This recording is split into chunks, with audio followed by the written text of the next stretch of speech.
Salut à tous fans. Si vous aimez les animés et les mangas, abonnez-vous à la chaîne pour ne rater aucune vidéo Telta. Soutenez la chaîne en devenant membre et bénéficiez d'un accès anticipé aux vidéos. Les Chevaliers du Zodiaque, la saga finale. Chapitre 8, le sacrifice de Zeus. Enfin, les 12 guerriers représentants du cosmos se sont éveillés. Ce sont Zeus, Abel, Athéna, Apollon, Héphaïsto, Poséidon, Hadès, Seiya, Sha, Yuga, Iki et Shiryu. Mais soudain, Athéna et Abel, qui se trouvaient sur l'Olympe, ressentent quelque chose. La déesse demande « Frère, qu'est-ce que c'était ?»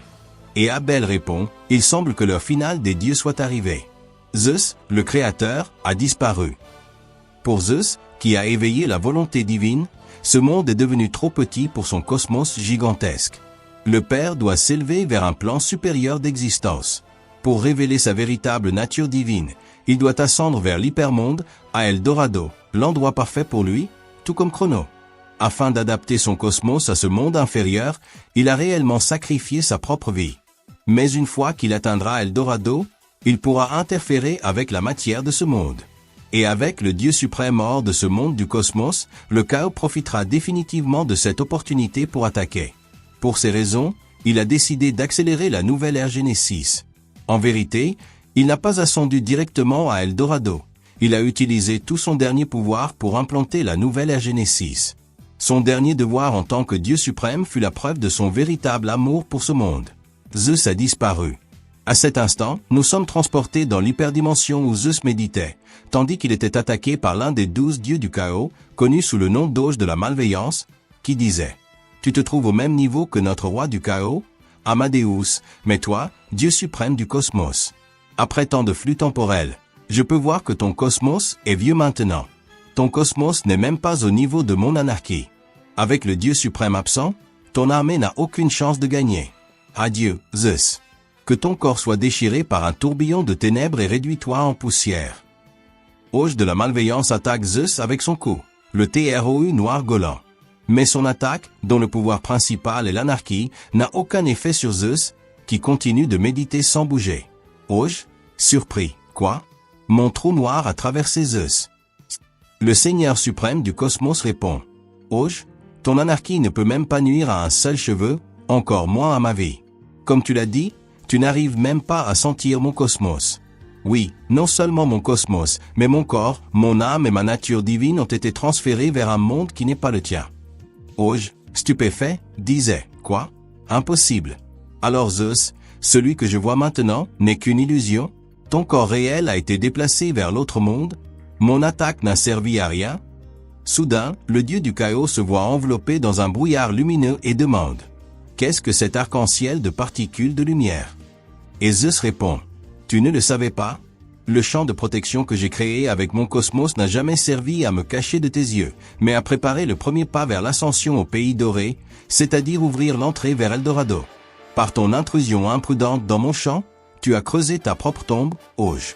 Ton corps et ton anarchie seront complètement annihilés par le flux de lumière sacrée que j'émets. Maintenant, ce champ est un pont que je crée avec mon cosmos vers Eldorado. Avec moi comme connecteur, des particules multicolores flottent dans l'air de la terre sacrée. Ta nature divine te permettra-t-elle d'atteindre Eldorado? Auge, désespéré, commence à se désintégrer. C'est impossible. Mon armure, le Kaiser le plus puissant que le roi Amadeus m'a donné. Les particules de lumière s'éteignent en même temps que mon corps. Zeus, en voyant cela, dit « Je vois qu'Eldorado ne permet pas l'entrée du pouvoir de l'anarchie. Mais il est triste que les 12 dieux du chaos soient condamnés à disparaître. Au final, je peux tout de même t'éliminer avec le dernier cosmos qui me reste. » À ce moment, Zeus lève la main tandis qu'il s'élève vers Eldorado. Il libère son pouvoir, la ruse de la fin divine. Cette lumière intense, émise par le dieu des dieux, frappe Auge de la malveillance et désintègre totalement son corps ainsi que son Kaiser, éteignant pour toujours son anarchie. Après cela, le dieu des dieux dit « Même si mon corps a disparu, le plus puissant des 12 dieux du cosmos s'est maintenant éveillé pour affronter le chaos. Maintenant que l'Armagedon destiné est sur nous, je ne peux hésiter. Adieu, Athéna, ma fille. Amadeus. Les choses ne se passeront jamais comme tu l'espères. » Une lumière intense enveloppe le corps de Zeus, qui disparaît dans les ténèbres. Nous sommes alors transportés dans la dimension du chaos, l'endroit où se trouve le centre du pouvoir de l'anarchie. Cet endroit est appelé Wandaria. Au cœur de cet espace chaotique, nous voyons Amadeus assis sur son trône. C'est le roi du chaos, le chef des 12 dieux du chaos, utilisateur du pouvoir de l'anarchie, et qui affronteront les dieux du cosmos lors de l'Armageddon final. Amadeus déclare alors: « Alors, tu es parti. Le seul homme que je crains dans ce grand univers.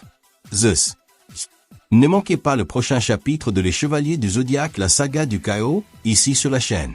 Rappel les amis, cette histoire est écrite et dessinée par le fan Hiro Sakamihara. Suivez-le sur les réseaux sociaux et partagez cette vidéo avec vos amis fans de Saint Seiya. Merci d'avoir regardé la vidéo jusqu'au bout. À la prochaine. As-tu déjà ressenti le cosmos?